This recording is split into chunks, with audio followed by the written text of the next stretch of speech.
در شرایط تغییریابی اقلیم دهقان، باغپرور و لیموپرور، پالایزکار باید بیشتر به علم، عالمان، متخصصان ساحه کشاورزی تکیه کند، زیرا جهان معاصر تقاضا دارد که ما محصولات با صفت، رقابت پذیر از نگاه طبیعی اکولوژی تازه را وارد بازارهای استعمالی داخل و خارج کشور نماییم. تأسیس یافتن انستیتوت حفظ رسانه‌های اکادمی علم‌های کشاورزی تاجیکستان در آماده کردن عالمان و متخصصان ساحه کشاورزی، باغداری و سیتروس پروری،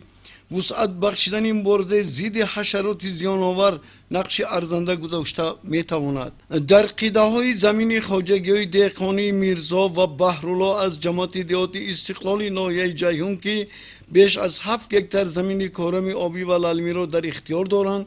وابسته به تغییریابی اقلیم، مبارزه ضد حشرات با خادم علمی انستیتوت حفظ رسانه‌ها متخصص جوان و آینده‌دار بحرالله یوسفوف همصحبت گردیده از او راه‌های معاصر مبارزه ضد حشرات را در پالایزی‌ها، درختان باغ و تاکزار، سبزوات و دیگر زراعت پرسان شدیم، زیرا به تکیه به علم و عالمان و متخصصان ساحه دهقان حاصل خوب و با صفت گرفتن نمیتواند. از نگاه دیگر اقتدار اقتصادی خواجگیداری را استوار گردانیدن و اقتصاد ملی را رشد بخشیدن غیر امکان میگردد. امروز در شرایط تغییریابی اقلیم، خصوصا در شرایط تاجیکستان که بیشتر در فصل بهار باران‌های پی در پی در منطقه جمهوری به نظر رسید، در پرورش زراعت‌های کشاورزی و باغ تاکزار بسیار مسائل را به میان آورد که باید زیر توجه عالمان ساحه و دهقانان خواجگی‌های کشاورزی توجه کرده باشد. تغییریابی اقلیم، باران‌های پی در پی به پالایزی مخصوصا به تربوز زیان جدی رساند. تورتنک کنه و دیگر حشرات زیان‌آور تاثیر منفی گذاشت. در این حالت چگونه چاره‌ها را باید راه‌اندازی کرد؟ و امروز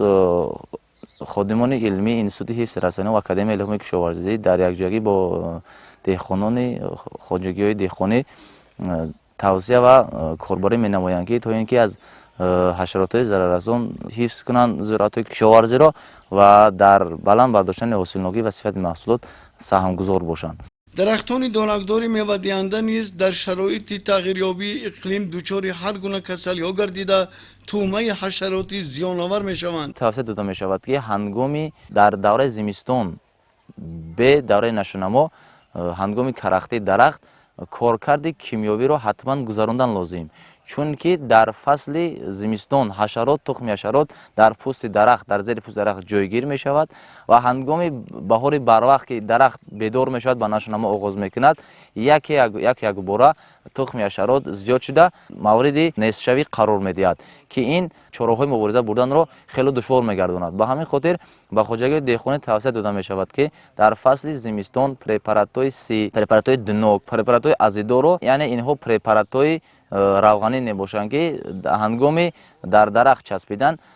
همه آن تخم حشراتایی که در زیر پوست جایگیر شده‌اند آنها را نیست نابود می‌کند. همکاری با عالم متخصص ساحه کشاورزی و فعالیت خواجگیداری را از روی دستور توسعه آنها برآمدن به منفعت اهل جامعه میباشد. سیدزاده شیرعلی، عبدالقهار امروخانزاده، فیروز حسین برای برنامه اطلاعاتی اخبار از ناحیه جیهون.